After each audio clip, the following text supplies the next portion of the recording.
Chapter 2 ಶ್ಲೋಕ number 14. ಮಾತ್ರ ಪ್ರಸಾದ್ ಕೌಂತೆಯ ಶೀತೋಷ್ಣ ಸುಖ ದುಃಖದಾಹ ಆಗಮಾಪಾಯನೋ ನಿತ್ಯ ಸ್ಥಾನ್ಸ್ತಿ ತಿಕ್ಸ್ಮಸ್ವ ಭಾರತ.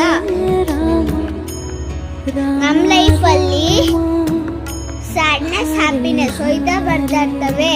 ಯಾವ ಥರ? Summer season, winter season.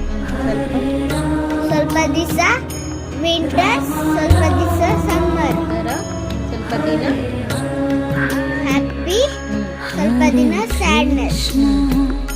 So happiness ಬಂದಾಗಲೂ ತಲೆ ಕೆಡ್ಸ್ಕೊಳ್ಬೋದು, ಸ್ಯಾಡ್ನೆಸ್ ಬಂದಾಗಲೂ ತಲೆ ಕೆಡ್ಸ್ಕೊಳ್ಬೇಕು ಅಂತ ಯಾರಿಗೆ ಹೇಳೋದು? ಅರ್ಜುನ. ಯಾರಿಗೆ ಹೇಳೋದು? ಕೃಷ್ಣ. ಯಾರಿಗೆ ಹೇಳೋದು?